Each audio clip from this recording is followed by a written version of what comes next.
Welcome back from the weekend. We're happy you're taking 10 minutes for CNN Student News. I'm Carl Azus at the CNN Center. First story takes us to a nation of 26 million people between Saudi Arabia and the Gulf of Aden. It's Yemen. Its government was overthrown in January by Houthi rebels who'd been at odds with the Yemeni government for years. The country is very unstable. A terrorist attack on 2 mosques last Friday killed more than 130 people and wounded hundreds more. The ISIS militant group said it was responsible.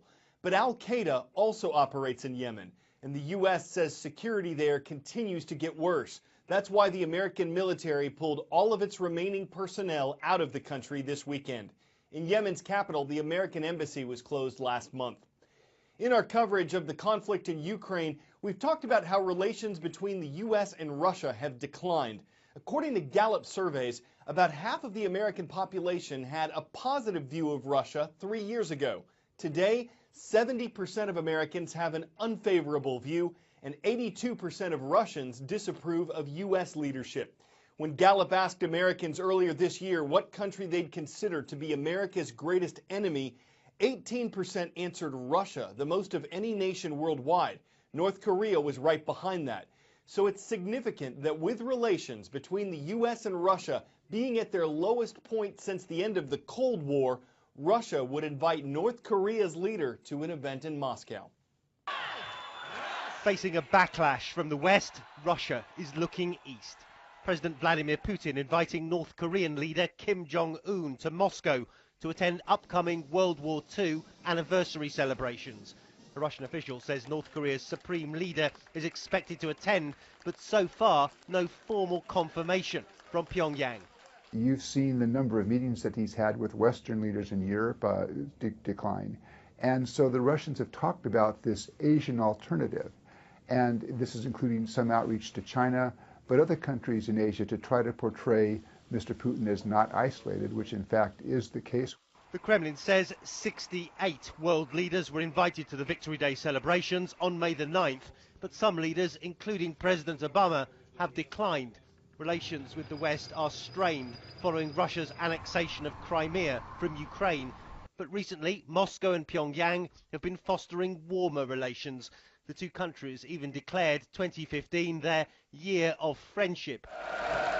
If Kim attends, it would be his first official trip outside North Korea since inheriting the leadership in late 2011.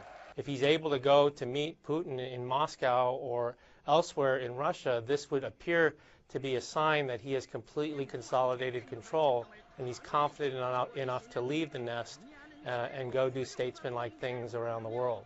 And Putin continues to flex Russia's military muscles. Defense officials saying nearly 80,000 troops have been placed on full combat alert. On Wednesday, NATO jets intercepted a number of Russian military aircraft as they neared Latvian airspace, further rattling nerves among Russia's neighbours. India has the second highest human population in the world, but it's number 1 when it comes to tigers. It's home to about half the world's tigers. They typically live about 8 to 10 years in the wild, though all tiger subspecies are endangered.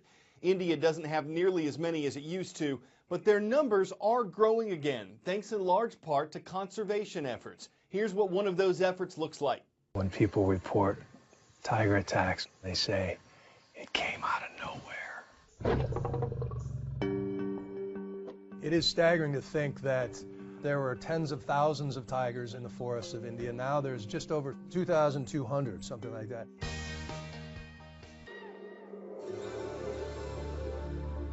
Oh, that's very good. You're good. How are things going? How goes the fight? It's been good. The numbers say there are 226 tigers in India in the wild. Who else has seen a tiger? Wow. Conflict has not really gone higher than the last few months. Your real passion is saving tigers through conflict resolution. There's a very visceral fear of the tiger throughout much of India. So if one comes into a village, they're often killed. And you go into these places and try to talk people down, try to make them appreciate the value of a forest with wild tigers. It's all about people and their code of conduct, because you can't get people out of the forest, you can't get animals out of these human-dominated forests.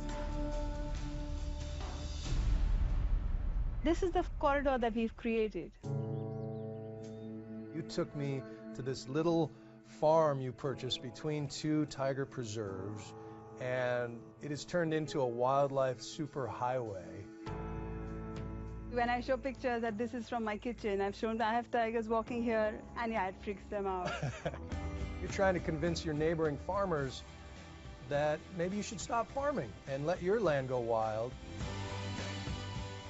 If you stop farming and if you let forests come back and get some economic benefits from ecotourism, it would be a win-win situation.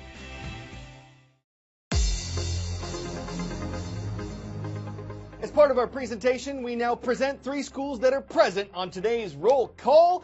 The Rams are here from San Antonio, Texas. It's the home of John Marshall High School. The Wildcats are watching. LaGrange is in Ohio. It's where we found Keystone High School. And it's nighttime. Castle Heights Middle School is online from South Carolina in the city of Rock Hill. An international film festival kicked off last October. It had some unique characteristics. 1, it was open only to students between kindergarten and 12th grade. 2, its theme was the impact of giving back, the focus on serving others. 3, out of more than 1,500 submissions, 15 of the short films were screened last Friday at the White House. President Obama, Oscar-winning actress Hilary Swank, and Oscar-winning director Steve McQueen were there. It was the second year for the event, which was sponsored by the American Film Institute and participant media. Finalists were invited to attend the screening, and they got to go to workshops afterward focused on sharpening their skills in filmmaking. Here's an example of what one of the White House's 15 selections looked like. What will you give back? People get stuck when asked. I don't know, their faces respond. Oh, if they only saw what I saw. We are capable of giving so much, for we have been given all we need to give it all up. We have a beating heart, air in our lungs. Don't you see what I see? The teacher passionately giving away her education for the sake of the student who is full of determination. Determination to rise, to dream, to fight, to create. Giving their imagination for others to find inspiration, giving their stories in hopes for others to see what they see, giving their voice for others to find their own, giving their words for others to know we're not alone. The will to give has no age. Here's a wise coach, giving away his childlike heart for boys who just want to have fun, a humble custodian giving away her sore hands for others to live in cleanliness. The impact transcends time and space. So here's to giving it all away. Give it all away. Give it all away.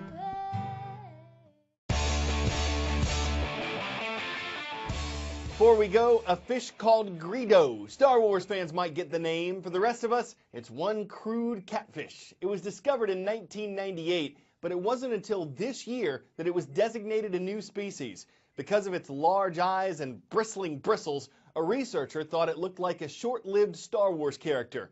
If you were looking for the off-screen version of Greedo, you could find it in the waters of northern Brazil. It might lack the aura of an angelfish, the colors of a clownfish, or the regality of the regal tang, but it's not Greedo for attention. There are many fish in the sea, and this cat's catching coverage swimmingly from fins around the galaxy. This is CNN Student News, and that's our catch of the day.